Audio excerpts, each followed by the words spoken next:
रक्षाबंधन भारतीय धर्म संस्कृति के अनुसार रक्षाबंधन का त्योहार श्रावण माह की पूर्णिमा को मनाया जाता है। यह त्योहार भाई बहन को स्नेह की डोर में बांधता है। इस दिन बहन अपने भाई के मस्तक पर टीका लगाकर रक्षा का बंधन बांधती है, जिसे राखी कहते हैं। यह एक हिंदू व जैन त्योहार है जो प्रतिवर्ष श्रावण मास की पूर्णिमा के दिन मनाया जाता है। सावन में मनाए जाने के कारण इसे श्रावणी या सलूनो भी कहते हैं। रक्षाबंधन में राखी या रक्षा सूत्र का सबसे अधिक महत्व है। राखी कच्चे सूत जैसे सस्ती वस्तु से लेकर रंगीन कलावे, रेशमी धागे तथा सोने या चांदी जैसी महंगी वस्तु तक की हो सकती है। रक्षाबंधन भाई बहन के रिश्ते का प्रसिद्ध त्योहार है। रक्षा का मतलब सुरक्षा और बंधन का मतलब बाध्य है। रक्षाबंधन के दिन बहनें भगवान से अपने भाइयों की तरक्की के लिए भगवान से प्रार्थना करती है। राखी सामान्यतः बहनें भाई को ही बांधती है, परंतु ब्राह्मणों, गुरुओं और परिवार में छोटी लड़कियों द्वारा सम्मानित संबंधियों जैसे पुत्री द्वारा पिता को भी बांधी जाती है। कभी कभी सार्वजनिक रूप से किसी नेता या प्रतिष्ठित व्यक्ति को भी राखी बांधी जाती है। रक्षाबंधन के दिन भाई अपने बहन को राखी के बदले कुछ उपहार देते हैं। सावन का महीना रिमझिम फुहारों और हरियाली से मन को आनंदित कर देता है। इसी महीने की पूर्णिमा को मनाया जाता है भारत में रक्षाबंधन के त्योहार के रूप में। तो आइए इस छोटे से वीडियो के माध्यम से जानते हैं कि रक्षाबंधन त्योहार के बारे में सब कुछ जो शायद आप नहीं जानते। वीडियो में आगे बढ़ने से पहले चैनल को सब्सक्राइब कर ले। हम आपके लिए रोज ऐसे ही वीडियो लाते रहेंगे। रक्षाबंधन त्योहार की उत्पत्ति। रक्षाबंधन के त्योहार की उत्पत्ति सदियों पहले हुई मानी जाती है और इस विशेष त्योहार को मनाने से जुड़ी कई कहानियां प्रचलित है। इंद्रदेव और शची। भविष्य पुराण की प्राचीन कथा के अनुसार एक बार देवताओं और राक्षसों के बीच भयंकर युद्ध हुआ।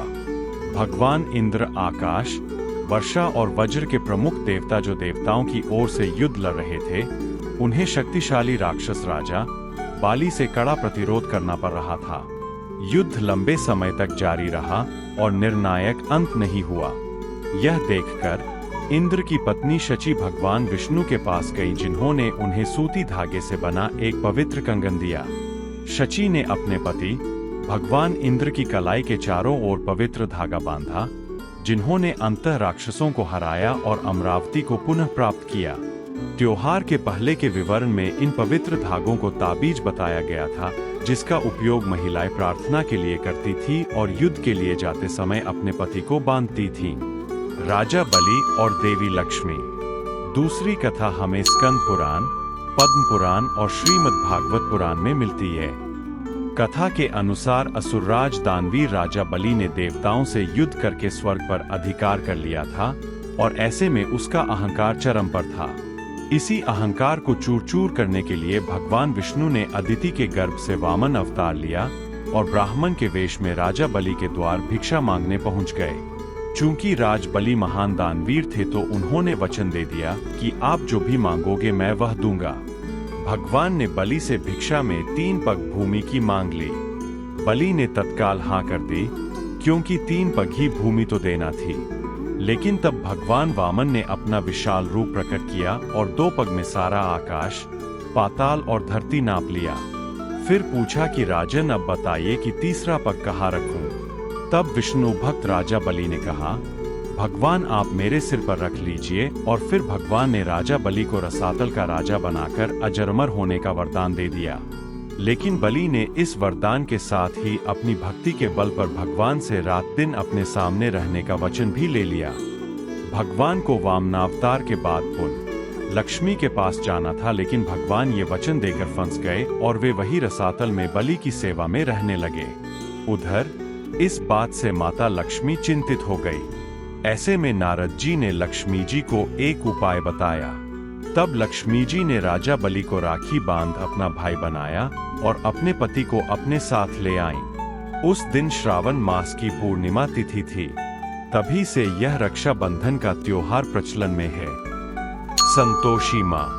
ऐसा कहा जाता है कि भगवान गणेश के 2 पुत्र शुभ और लाभ। अपनी कोई बहन न होने से निराश थे। उन्होंने अपने पिता से एक बहन मांगी, जिन्होंने अंततः नारद मुनि के हस्तक्षेप पर उनकी बहन की मांग की। इस प्रकार भगवान गणेश ने दिव्य ज्वालाओं से संतोषी मां की रचना की और भगवान गणेश के दोनों पुत्रों को रक्षाबंधन के अवसर पर अपनी बहन मिल गई, कृष्ण और द्रौपदी। महाभारत में भी इस बात का उल्लेख है कि जब ज्येष्ठ पांडव युधिष्ठिर ने भगवान कृष्ण से पूछा कि मैं सभी संकटों को कैसे पार कर सकता हूं, तब भगवान कृष्ण ने उनकी तथा उनकी सेना की रक्षा के लिए राखी का त्योहार मनाने की सलाह दी थी।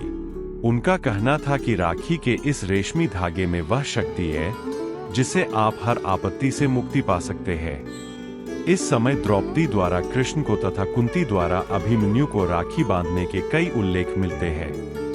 महाभारत में ही रक्षाबंधन से संबंधित कृष्ण और द्रौपदी का एक और वृत्तांत भी मिलता है। जब कृष्ण ने सुदर्शन चक्र से शिशुपाल का वध किया, तब उनकी तर्जनी में चोट आ गई। द्रौपदी ने उस समय अपनी साड़ी फाड़कर उनकी उंगली पर पट्टी बांध दी। यह श्रावण मास की पूर्णिमा का दिन था। कृष्ण ने इस उपकार का बदला बाद में चीरहरण के समय उनकी साड़ी को बढ़ाकर चुकाया।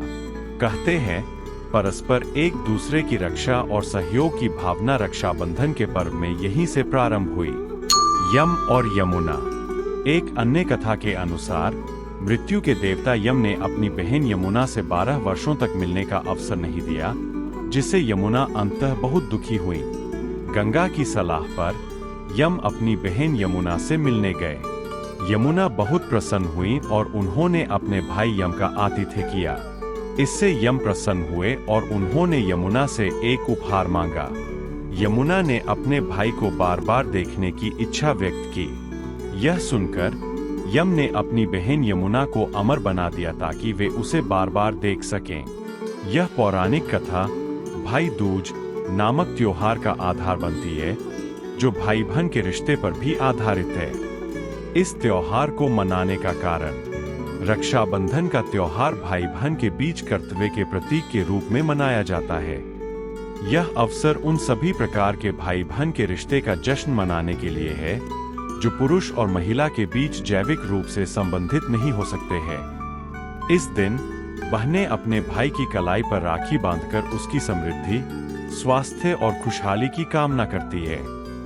बदले में भाई अपनी बहन को उपहार देता है और हर परिस्थिति में उसकी रक्षा करने का वचन देता है। यह त्योहार दूर के रिश्तेदारों या चचेरे भाइयों के बीच भी मनाया जाता है।